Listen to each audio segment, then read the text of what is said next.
नमस्कार। जगतगुरु भगवान श्री कृष्ण जी के चरणों में कृतज्ञता पूर्वक वंदन करता हूँ। सनातन संस्था एवं हिंदू जन जागृति समिति द्वारा आयोजित धर्म संवाद इस विशेष कार्यक्रम में मैं श्री गुरुराज प्रभु आप सभी का हार्दिक स्वागत करता हूँ।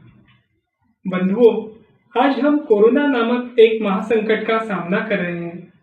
इस भयंकर महामारी पर आधुनिक विज्ञान दवाई ढूंढ रहा है, परंतु इस भयंकर महामारी पर अभी तक कोई दवाई उपलब्ध नहीं है।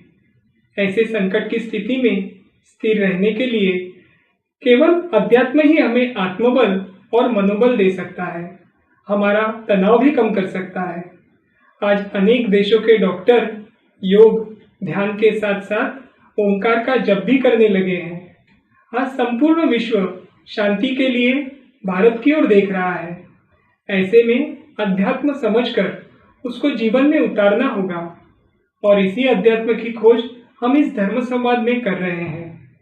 अब तक में हुए अनेक धर्म संवाद में हमने वर्तमान काल में चल रहे आपत्काल, अध्यात्म, सुख दुख, पितृदोष तथा वास्तुदोष इन विषय में विस्तृत रूप में समझ के लिया। साथ ही साथ हमने श्री रामनवमी तथा श्री हनुमान जयंती के विषय में भी समझ के लिया और पिछले कुछ दिनों से हमने गुरु इस विषय पर और शिष्य के विषय में विस्तृत रूप से धर्म संवाद किया। आज भी हम ऐसे ही अलग विषय पर चर्चा करेंगे। कार्यक्रम देखते हुए यदि आपके मन में जिज्ञासावश कोई प्रश्न निर्माण होता है तो वह कमेंट बॉक्स में लिखकर निश्चित रूप से आप हम तक पहुंचाएं। अपना प्रश्न लिखते समय अपना नाम, अपना राज्य का नाम तथा शहर का नाम भी इसमें अवश्य लिखें। यदि संभव हो तो आप अपना संपर्क क्रमांक भी लिखें। हम आपकी सभी शंकाओं का यथासंभव निरसन करने का प्रयास करेंगे। आज हमारे साथ आज के धर्म संवाद के लिए पूजनीय नीलेश जी उपस्थित हैं। हम पूजनीय नीलेश जी का हार्दिक स्वागत करते हैं। पूजनीय नीलेश जी, आप व्यवसाय से समुद्री जहाज निर्मित क्षेत्र के अभियंता हैं। आपने सनातन संस्था के मार्गदर्शनानुसार साधना कर संत पद प्राप्त किया है, अर्थात आप आध्यात्मिक क्षेत्र के अधिकारी संत भी हैं। विगत 21 वर्षों से आप पूर्णकालीन रूप से हिंदू धर्म के प्रचार प्रसार का कार्य कर रहे हैं और इसी कार्य हेतु आप निरंतर प्रवास में रहते हैं। आपके पास आध्यात्मिक और सामाजिक इन दोनों क्षेत्रों का अनुभव है। हमारा सौभाग्य है आज आपका मार्गदर्शन हम सभी को मिलने वाला है। आइए आज के धर्म संवाद को हम प्रारंभ करते हैं। आज हम जिज्ञासुओं ने भेजे हुए अलग अलग प्रश्नों के ऊपर मार्गदर्शन लेंगे। पूजनीय नीलेश जी, आज हम अलग अलग विषय में आपसे प्रश्न पूछेंगे। तो सर्वप्रथम हम अध्यात्म से संबंधित प्रश्न आपसे पूछना चाहेंगे। इसी धर्म संवाद के माध्यम से अध्यात्म, यह जो एक जटिल शब्द जिन्हें लगता था, उसको अत्यंत सरलता पूर्वक हमें समझाया गया। परंतु आज का युग वैज्ञानिक युग है और ऐसे में विज्ञान सभी जगह अपने पैर पसार रहा है और उसका महत्व सभी को लगने लगा है। ऐसे समय में अध्यात्म और विज्ञान दोनों का हम एक समतोल कैसे रखें, यह आप हमें सर्वप्रथम बताएं। विज्ञान ये भौतिक जगत से संबंधित है। विज्ञान केवल स्थूल पंच ज्ञानेंद्रियों से संदर्भ में शोध कार्य करता है, किंतु अध्यात्म केवल स्थूल एवं सूक्ष्म ही नहीं, अपितु उससे भी आगे सूक्ष्मतर एवं सूक्ष्मतम का भी विचार करता है। विज्ञान तंत्रज्ञान एवं टेक्नोलॉजी के संदर्भ में जानकारी देता है तो अध्यात्म या आत्मज्ञान से जुड़ा है। परंतु आज जीवन के प्रत्येक अंग को विदेशी दृष्टिकोण से देखा जाता है। इस विचार से प्रभावित होकर भारतीय आज अपना त्यागमय अध्यात्म भूलकर विदेशियों का भोगमय जीवन जी रहे हैं।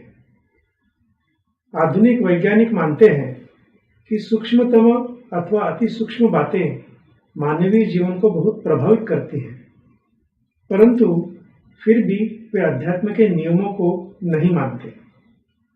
आज अपौरुषेय अध्यात्म शास्त्र को विदेशी दृष्टि से नहीं, वैदिक धर्म की दृष्टि से देखने की आवश्यकता है।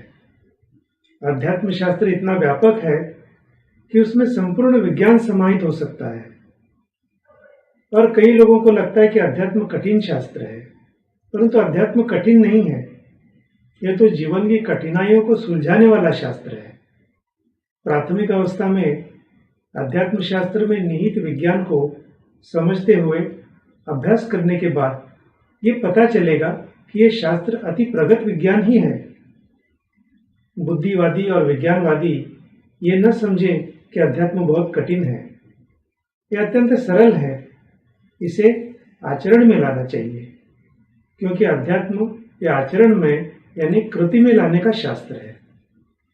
अध्यात्म शास्त्र में बताई गई बातें जब आचरण में लाई जाती हैं, तभी वो समझ में आता है कि जीवन को समृद्ध और सुखी कैसे बनाया जा सकता है। हिंदू धर्मशास्त्र विज्ञान को नकारता नहीं है। भौतिक सुविधाओं के लिए विज्ञान का उपयोग होना तो चाहिए।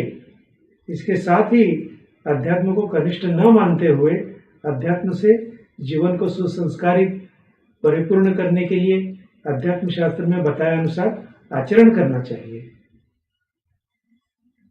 आपकी इन बातों से कैसे समतोल रखना है और अध्यात्म का महत्व भी हमें ज्ञात हुआ। एक हम आपसे ये भी पूछना चाहेंगे कि भारतीय वैज्ञानिक तत्व अर्थात अध्यात्म शास्त्र आधुनिक जो वैज्ञानिकों से आगे था, ऐसे कह सकते हैं क्या? क्योंकि जो आपने अभी हमें बताया ये सूक्ष्मतर यहाँ तक जाता है, तो इसकी वास्तविकता भी आप हमें बताएं। अवश्य।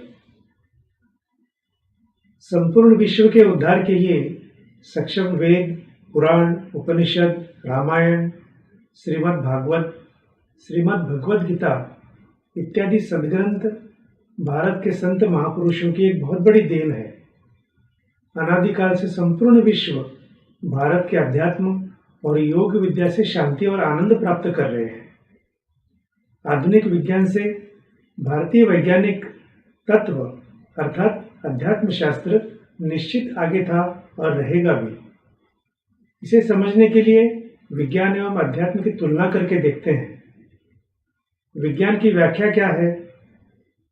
विगतम ज्ञानम यस्मात् तत्, अर्थात जिसमें से ज्ञान निकल गया हो वह है विज्ञान। ऐसी एक विज्ञान की व्यंग्यात्मक परंतु अर्थपूर्ण व्युत्पत्ति है। सा विद्या या विमुक्तये, अर्थात जो मुक्ति दिलाए उसे ही विद्या यानी ज्ञान कहते हैं। ऐसा ज्ञान केवल अध्यात्म शास्त्र से मिलता है।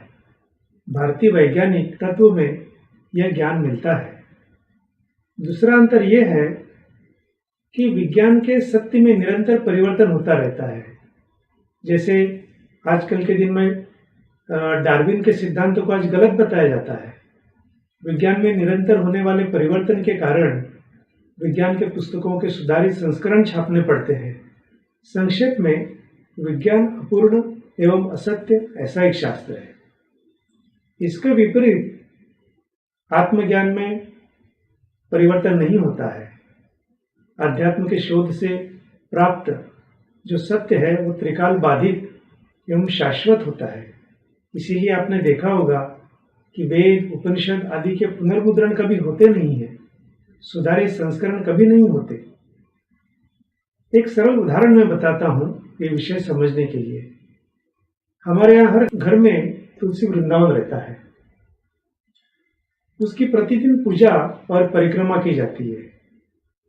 आज विज्ञान प्रगत होने के बाद बता रहा है कि तुलसी से 24 घंटे ऑक्सीजन ही निकलता है। प्रकृति के लिए वो उपयोगी है। कोई आधुनिक प्रयोगशाला न होते हुए भारतीय वैज्ञानिक तत्व ये जानता था। हिंदू वेदों को मान्यता देते हैं और वेदों में विज्ञान बताया गया है। आधुनिक विज्ञान ने केवल 100 वर्षों में पृथ्वी को नष्ट कर देने जैसी स्थिति बनाकर रखी हुई है। इसकी तुलना में अत्यंत प्रगतिशील एवं समाज को कष्ट पहुंचे ऐसा एक भी शोध न करने वाला प्राचीन हिंदू विज्ञान ऐसा था। हिंदू ऋषि जो पूर्व काल के शोधकर्ता ही थे, उनकी बुद्धि की विशालता देखकर आज के वैज्ञानिक को अत्यंत आश्चर्य होता है। वैज्ञानिक युग में पश्चिमी वैज्ञानिकों के द्वारा किए गए शोध वास्तव में सहस्त्रों वर्ष पहले हमारे हिंदू ऋषि मुनियों के द्वारा किए जा चुके हैं। वर्तमान में पश्चिमी वैज्ञानिकों के शोध को न्यून सिद्ध करने वाला हमारे हिंदू ऋषि मुनि यही वास्तव में खरे वैज्ञानिक शोध करता है। अब इसका एक दो उदाहरण मैं दूंगा। एक गुरुत्वाकर्षण का रहस्य। गुरुत्वाकर्षण का रहस्य उजागर करने वाले भास्कराचार्य जी, इन्होंने अपने सिद्धांत शिरोमणि ग्रंथ में गुरुत्वाकर्षण के विषय में लिखा ही है। उन्होंने लिखा है कि पृथ्वी अपने आकाश का पदार्थ स्वशक्ति से अपनी ओर खींच लेती है। इस कारण आकाश का पदार्थ पृथ्वी पर गिर जाता है।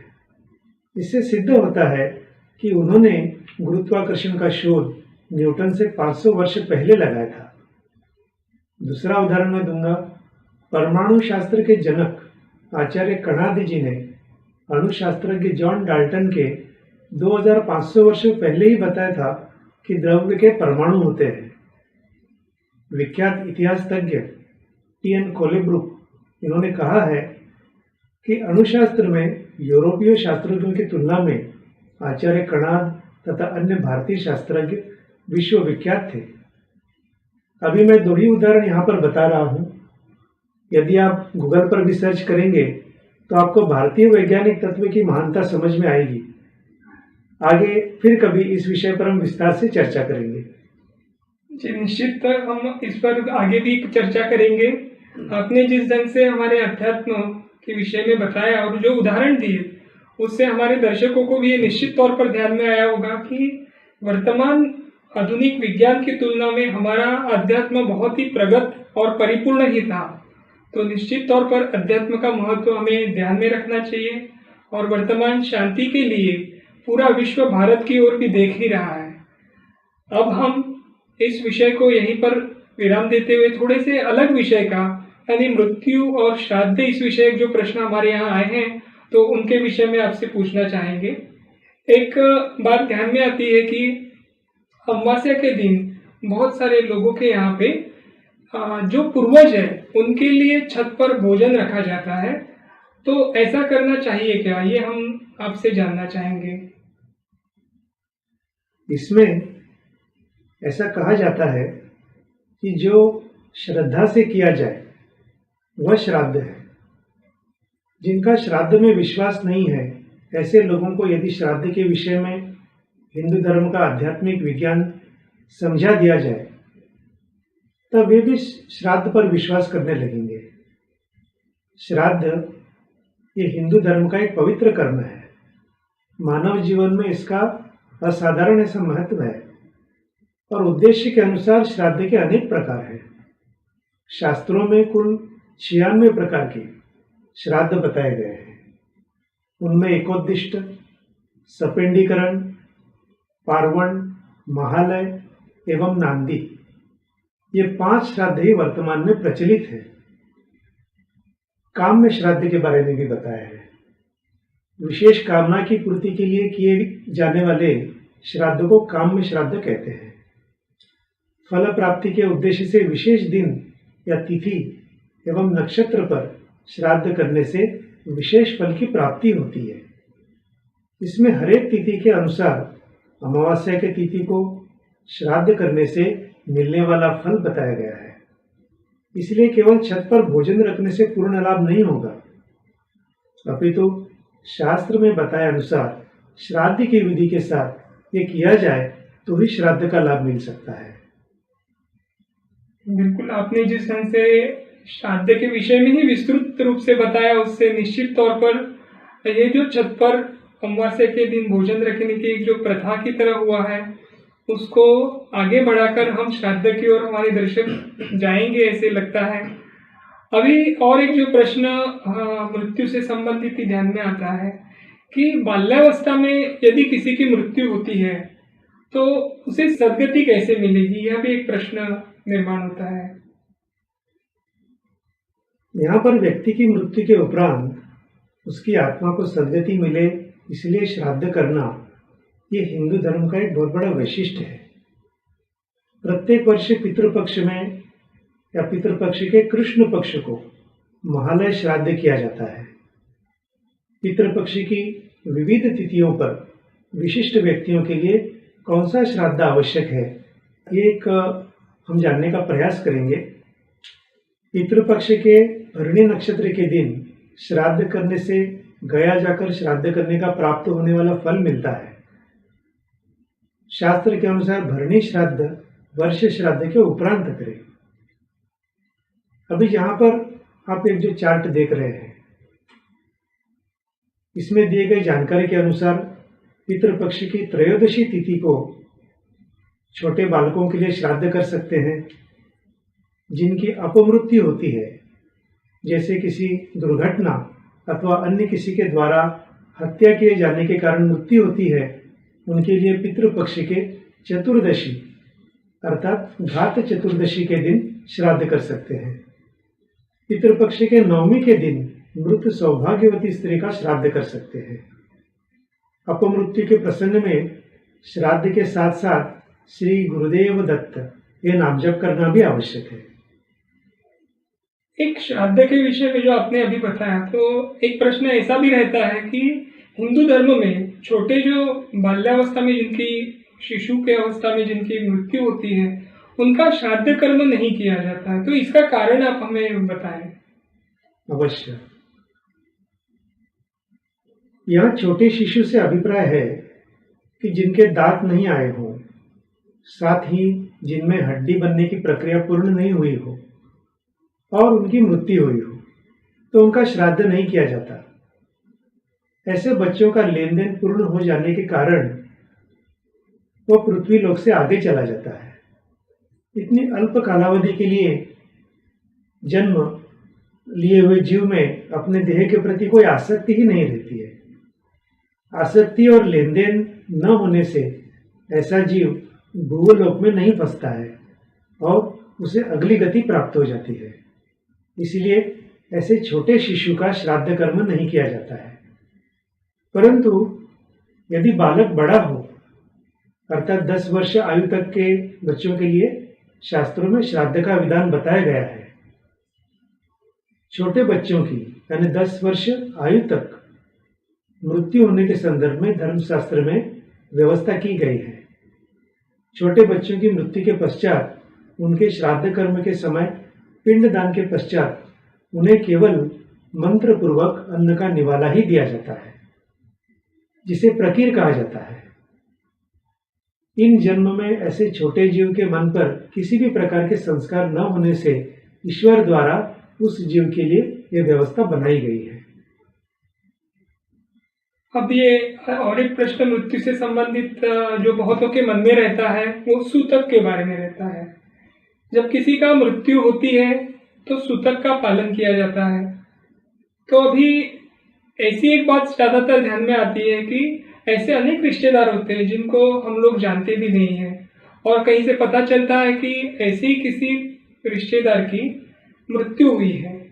तो ऐसे में मृत्यु की बात पता चलने पर क्या सूतक का पालन करना चाहिए, और यदि हाँ तो सूतक का पालन कितने दिन तक करना चाहिए? कई बार मृत्युपरांत के क्रियाकर्म केवल धर्मशास्त्र में बताया गया है, इसलिए अथवा परिजनों के प्रति कर्तव्य पूर्ति स्वरूप इतना ही किया जाता है। अधिकांश लोग इनके महत्व अथवा अध्यात्म शास्त्रीय दृष्टिकोण नहीं जानते। किसी कर्म के अध्यात्म शास्त्रीय आधार एवं महत्व को समझ लेने पर व्यक्ति का उस पर विश्वास बढ़ जाता है और वो उस कर्म को अधिक श्रद्धा से कर पाता है। किसी की मृत्यु होने पर परिजनों का मन दुख, शोक, भय आदि से भरा होता है।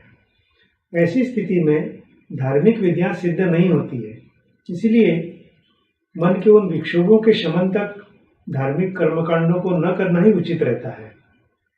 अब दाह संस्कार करने के अधिकार के संदर्भ में सूतक का क्या अर्थ है, यह हम समझ कर लेंगे। व्यक्ति की मृत्यु होने के पश्चात गोत्रज तथा परिजनों को विशिष्ट कालावधि तक अशुचित अर्थात अशुद्धि लगती है, उसी को सूतक कहा जाता है। अब सूतक पालन के नियम समझ कर लेते हैं।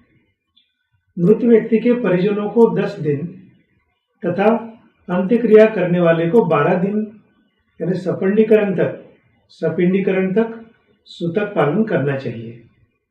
7 पीढ़ियों के पश्चात 3 दिन का सूतक होता है। मृतक के अन्य परिजन, उदाहरण के तौर पर मामा, भतीजा, बुआ इत्यादि कितने दिनों तक सूतक का पालन करें, यह संबंधों पर निर्भर रहता है तथा उसकी जानकारी पंचांग और धर्मशास्त्रों में दी गई है। यदि विवाहित स्त्री के माता पिता का देहांत होता है तब उसे अशौच नहीं लगता, किंतु जब वो अपने पिता के घर में बच्चे को जन्म देती है तो 1 दिन का अशौच लगता है। यदि विवाहित स्त्री की मृत्यु हो जाए तो 3 दिनों का अशौच लगता है। यदि किसी के मामा की मृत्यु हो जाए तो उनके भांजे एवं भांजी को एक पक्षिणी अर्थात मृत्यु के बाद के समय से लेकर सूर्यास्त काल तक इतना समय का औशच्य निभाने का विधान है। यदि यज्ञ चल रहा हो और ऐसे समय में यदि किसी को ज्ञात हो कि उसे जन्म या मृत्यु का सूतक लग चुका है तो ऐसी स्थिति में यज्ञ का संकल्प इसलिए कि पूर्व में हो ही चुका रहता है, इसीलिए पूर्व संकल्पित यज्ञ के या यज्ञादि धर्म पूर्ण करने में कोई दोष नहीं लगता है। सूतक में कौन से बंधन का पालन करना चाहिए, ये भी एक महत्वपूर्ण बात है। सूतक में अन्य व्यक्तियों को स्पर्श न करें, कोई भी धर्मकृत्य अथवा मांगलिक कार्य न करें तथा सामाजिक कार्य में भी सहभागी न हो, अन्यों की पंगत में भोजन न करें। सूतक समाप्त होने पर स्नान तथा पंचगव्य यानी गाय के दूध, दही, घी, गौमूत्र और गोबर का मिश्रण सेवन कर शुद्ध हो जाए। सूतक के संदर्भ में हमने विस्तार से समझ कर लेने का प्रयास किया। अब आज के जीवन पद्धति को लेकर प्रश्न ये है कि आज की स्थिति में परिवार विघटित हो गए हैं और नई पीढ़ी एक दूसरे को जानती भी नहीं है, तो क्या सूतक रखना चाहिए क्या, ये भी एक प्रश्न समाज में आता है। इसमें पहले तो ध्यान में ये रखना चाहिए कि श्राद्ध कर्म श्रद्धा पर आधारित होता है, तभी उनका उचित लाभ मिलता है। जहाँ भय, मजबूरी, लाचारी, परेशानी इन जैसी भावनाएं आती है, वहाँ श्राद्ध भाव समाप्त हो जाता है और कर्म कांडों का अधिक लाभ नहीं होता। इसलिए उचित यही है कि मन से भय या असमंजस निकालकर विवेकपूर्वक शास्त्र विधानों का पूर्ण रूप से पालन करना चाहिए। यदि अधिक दूर के रिश्तेदार की मृत्यु हो गई हो तो उस व्यक्ति के लिए सूतक नहीं लगता। यदि व्यक्ति अन्य किसी राज्य या देश में हो और उनकी मृत्यु होने के 10 दिन के अंदर हमें पता चले तो शेष रहे दिनों तक ही सूतक रख सकते हैं। यदि हमें 10 दिन के उपरांत पता चले तो सद्य शौच अर्थात स्नान करके तुरंत शुद्धि कर सकते हैं। पूजनीय नीलेश जी, आपने सूतक के विषय में इतना विस्तृत ढंग से बताया कि निश्चित तौर पर हमारे मन में सूतक से संबंधित जो भी प्रश्न थे उसका निरसन हुआ होगा, ऐसे मुझे लगता है।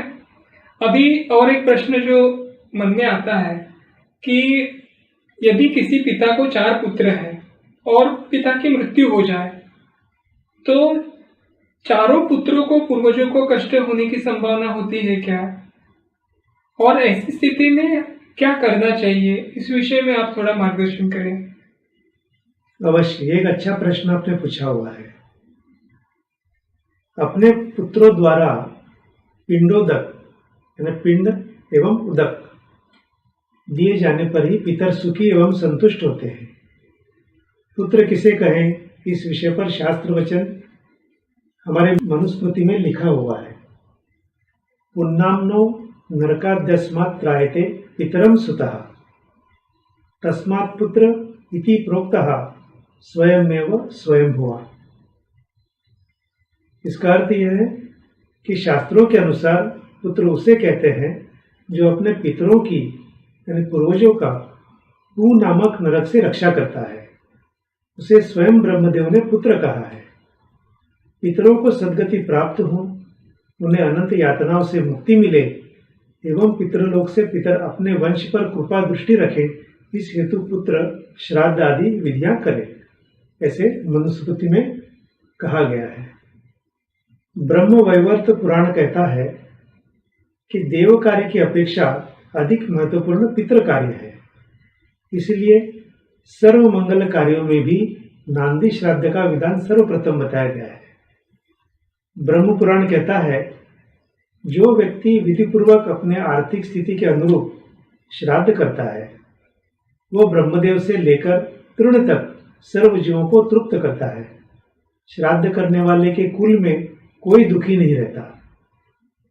जिस प्रकार परिवार में पिता की मृत्यु के बाद, मृत्यु के उपरांत सभी पुत्र पूर्वजों की संपत्ति, धन तथा उनके घर पर समान अधिकार का दावा करते हैं, वैसे ही उन पर पितृ ऋण भी लागू हो जाता है।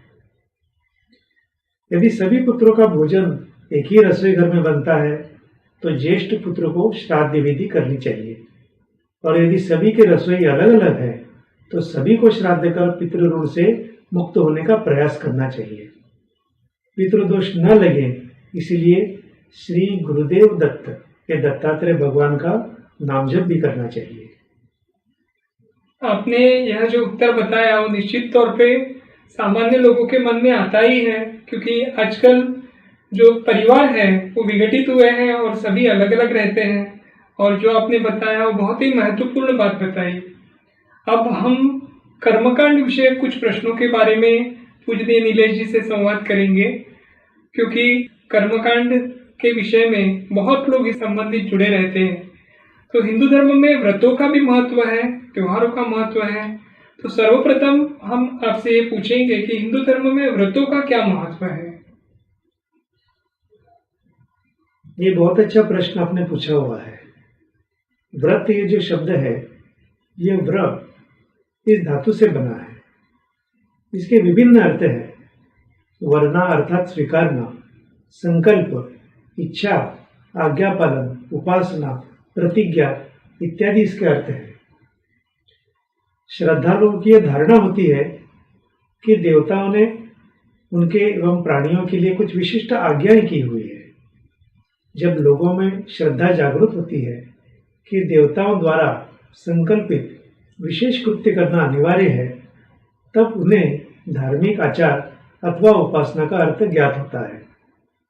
विशिष्ट काल के लिए अथवा आमरण आचरण में लाने हेतु विशिष्ट नित्य नियम को व्रत कहते हैं। भगवान की कृपा प्राप्ति के लिए जब कोई व्यक्ति अपने आचार अथवा अन्नादि व्यवहार प्रतिबंधित करता है, तब उन निर्बंधों को पवित्र प्रतिज्ञा अथवा धार्मिक कर्तव्य का स्वरूप प्राप्त होता है। इसके द्वारा आज्ञा पालन, धार्मिक कर्तव्य, देवताओं की उपासना, नैतिक आचरण, विधियुक्त प्रतिज्ञा, अंगीकृत कार्य जैसे विविध अर्थ व्रत शब्द के साथ जुड़े हुए हैं। संक्षेप में, मनुष्य जन्म का मुख्य ध्येय है प्रतिदिन साधना करते हुए आनंद प्राप्ति अर्थात ईश्वर प्राप्ति के प्रयास करना। परंतु मनुष्य इस ध्येय को भूल जाता है। मनुष्य को अपने जीवन के उदात्त ध्येय का स्मरण रहे, इसलिए हमारे ऋषि मुनियों ने जीवन का आध्यात्मिकरण करने के लिए विविध मार्ग बताए गए हैं, और व्रत उन्हीं में एक है। व्रत एक महत्वपूर्ण धार्मिक कृत्य है। जैसे आषाढ़ शुक्ल एकादशी से चातुर्मास प्रारंभ होता है। रक्षाबंधन, श्री गणेश चतुर्थी, नवरात्रि, दीपावली जैसे अधिकतर त्योहार जो हैं, एवं अयाचित व्रत, एकादशी व्रत, महालक्ष्मी व्रत, नवरात्र जैसे अधिकतर व्रत चातुर्मास में ही आते हैं। तो ये हमारे धर्मशास्त्र का यानी व्रत का एक बहुत बड़ा महत्व है। तो क्या आप हमें व्रत की परिकल्पना क्या है, इसका इतिहास क्या है, ये बताएंगे जरा। जरूर। मनुष्य की रचना करने से पहले ईश्वर ने मनुष्य के लिए आचार संहिता बनाई, परंतु आगे चलकर काल के प्रभाव में मनुष्य के धर्माचरण दिन प्रतिदिन घटते गए तथा वहीं से व्रतों की परिकल्पना आरंभ हुई। प्राचीन समय से व्रत एक दिव्य साधना के रूप में प्रसिद्ध है। व्रत अनेक प्रकार के हैं। यदि व्रत संख्या का विचार करें तो विभिन्न ग्रंथों के अनुसार व्रतों की संख्या भी भिन्न है। विष्णु पुराण में विष्णु संबंधी है तो शिव पुराण में शिव संबंधी व्रत बताए गए हैं। महाभारत के दान पर्व में अनेक व्रत बताए गए हैं। निर्णय सिंधु जैसे ग्रंथ में प्रायश्चित व्रत भी बताया गया है। मध्ययुगीन काल समान कुछ व्रत ईसा पूर्व एवं पश्चात के कुछ शतकों में भी अस्तित्व में थे। 11वीं शताब्दी में राजा भोज के राज मार्तंड इस ग्रंथ में केवल 24 व्रतों का उल्लेख किया गया है। 12वीं शताब्दी के कृत्य कल्पतरु ग्रंथ में लगभग 175 व्रतों का उल्लेख पाया जाता है।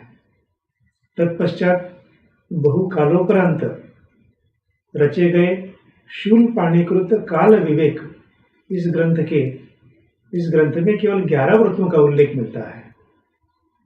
हेमाद्रि के ग्रंथ में 700 व्रतों का विवेचन किया गया है और ईस्वी सन 1626 में महामहोपाध्याय गोपीनाथ कविराज द्वारा प्रसिद्ध व्रत कोश में 1922 व्रतों की सूची दी गई है। व्रतराज, व्रतार्क, व्रत कौस्तुभ, हिमाद्रि व्रत इत्यादि ग्रंथों में व्रत संबंधी विस्तृत जानकारी दी गई है। भारत भर में एकादशी व्रत अर्थात पंढरपुर एवं आळंदी की यात्रा करने के लिए 2 व्रत, ये जो व्रत है बहुत प्रसिद्ध है।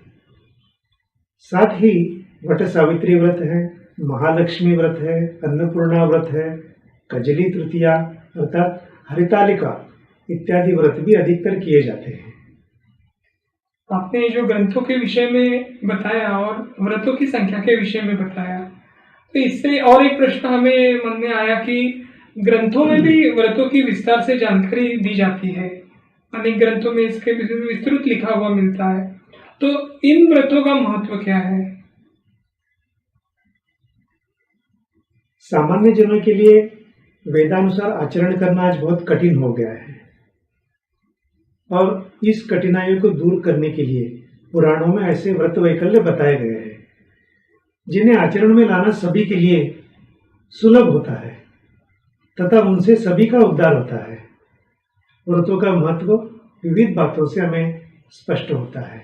जैसे व्रत मनुष्य को इंद्रिय निग्रही, मन संयमी, मित आहारी, मित भाषी एवं सहिष्णु बनाते हैं। इससे मनुष्य का सत्वगुण बढ़ जाता है। महाराष्ट्र के संत समर्थ रामदास स्वामी जी, उन्होंने लिखे हुए श्री दासबोध इस ग्रंथ में कहते हैं, उन्होंने कहा है कि कार्तिक स्नान, माघ स्नान, व्रत उद्यापन, दान, निष्काम भाव से की गई तीर्थ यात्रा, उपोषण, ये सर्व सत्गुण में वृद्धि लाते हैं। एक कहा गया है व्रतम भाग्यम, अर्थात व्रत भाग्य वृद्धि करते हैं। भाग्य के कारण मनुष्य का सर्व दृष्टि से उत्कर्ष होता है।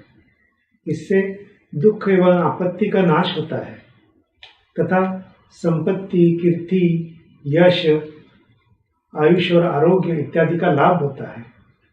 सती सावित्री ने व्रत के माध्यम से अपना भाग्योदय करवा लिया था। सावित्री के भाग्य से उनके ससुराल को दृष्टि प्राप्त हुई थी, राज्य एवं धर्म बुद्धि प्राप्त हुई थी, उनके पिता को पुत्र प्राप्ति हुई, उनके पति सत्यवान को जीवन प्राप्त हुआ तथा उन्हें स्वयं पुत्र प्राप्ति हुई। इसके साथ साथ व्रतम पुण्यम भी कहा गया है, यानी व्रत से पुण्य होता है। पुण्य एक अलौकिक संपत्ति होती है। मनुष्य जीवन में पुण्य का महत्व एवं आवश्यकता अनन्य है। पुण्य से ही मनुष्य को इच्छित फल, यश, कीर्ति, समाधान आदि प्राप्त होते हैं और ये सब व्रत करने से साध्य हो जाता है। इसके साथ ही व्रतम यज्ञ ऐसा भी कहा गया है, अर्थात व्रत एक यज्ञ है। यज्ञात भवति पर्जन्य, ऐसा वचन है। व्रत एक यज्ञ है, इसलिए इससे पर्जन्य, विश्व शांति जैसे लाभ होते हैं। अधिकतर यज्ञ विधि का फल स्वर्ग प्राप्ति है, जो मृत्यु पश्चात प्राप्त होता है। व्रतों के संदर्भ ऐसा नहीं है। व्रतों के फल व्रतकर्ता को इसी जन्म में मिलते हैं। वैदिक यज्ञ कुछ ही लोग कर पाते हैं, परंतु व्रत कोई भी कर सकता है। ऐतरेय ब्राह्मण ग्रंथ में बताया गया है कि जिसने व्रत को अंगीकार न किया हो, उसके द्वारा अर्पित आहुति को देवता नहीं स्वीकारते। इस दृष्टि से यज्ञ की तुलना में व्रत का श्रेष्ठ महत्व है। इसके साथ ये भी कहा है कि व्रतम तपः, अर्थात व्रत एक प्रकार का तप भी है। तप का सामर्थ्य अधिक है। तप से असाध्य भी साध्य हो जाता है। व्रत से तप के सर्व लाभ मिलते हैं। इस दृष्टि से व्रत एक श्रेष्ठ कोटि का तप भी माना गया है, ऐसा जाबालोपनिषद दर्शन में बताया गया है। व्रतम देवेश पूजनम, अर्थात व्रत एक देवता पूजन भी है। व्रत करने से देवता प्रसन्न होते हैं। देवता प्रसन्न होने से मनुष्य का जीवन सफल होता है, और जीवन की सफलता ही व्रत का परम फल है। जी, आपने जिस प्रकार से विस्तार से इस व्रतों के विषय में हमें बताया, हम यह देखते हैं कि चातुर्मास में त्योहारों और व्रतों की अधिकता रहती है। तो इसका कारण क्या है, ये भी आप हमारे दर्शकों को बताएं। अवश्य। आषाढ़ शुक्ल एकादशी से कार्तिक शुक्ल एकादशी तक, इन 4 माह में पृथ्वी पर प्रवाहित तरंगों में तमोगुण अधिक मात्रा में होता है। यानी तमोगुणी तरंगों की मात्रा अधिक प्रमाण में पृथ्वी पर प्रवाहित होती है। उनका सामना करने के लिए सात्विकता बढ़ाना आवश्यक होता है। त्योहार एवं व्रतों द्वारा सात्विकता में वृद्धि हो जाती है। चातुर्मास में अधिकाधिक त्योहार एवं व्रत आते हैं। इस विषय में सनातन संस्था ने ग्रंथ भी प्रकाशित किया है, जिसका नाम है त्योहार, धार्मिक उत्सव एवं व्रत। तो मैं सभी दर्शकों को अवश्य कहना चाहूँगा कि ये ग्रंथ आप अवश्य पढ़ें। इसमें त्योहार के बारे में, धार्मिक उत्सवों के बारे में, व्रत के बारे में बहुत ही विस्तार से और सरल भाषा में जानकारी और शास्त्र बताया गया है। पूजनीय नीलेश जी, बहुत बहुत धन्यवाद। आज आपने हमें जो विस्तृत रूप से और अलग अलग विषयों में हमारे दर्शकों को जानकारी दी, अध्यात्म से लेकर मृत्यु के विषय में, श्राद्ध के विषय में, और साथ ही साथ कर्मकांड और व्रतों के विषय में भी आपने विस्तार से हम सभी को आज बताया। इसके लिए हम आपके बहुत बहुत आभारी हैं। दर्शकों, अब समय आ गया है कि आज का धर्म संवाद हम यहीं समाप्त करें। आप सभी से ये विनती है कि आपके मन में यह कार्यक्रम देखते हुए जो प्रश्न निर्माण होते हैं, वह कमेंट बॉक्स में लिखकर आप हम तक अवश्य पहुंचाएं। हम आपकी शंकाओं का समाधान करने का यथासंभव प्रयास करेंगे। यदि इस धर्म संवाद कार्यक्रम के विषय में आपके कोई सुझाव हो, तो वह भी आप कमेंट बॉक्स में लिखकर हम तक अवश्य पहुंचाएं। आज के धर्म संवाद को हम यहीं पर विराम देंगे। तत्पूर्व जगत गुरु भगवान श्री कृष्ण जी के चरणों में कृतज्ञता पूर्वक हम वंदन करेंगे और आज का धर्म संवाद यहीं समाप्त करेंगे। नमस्कार।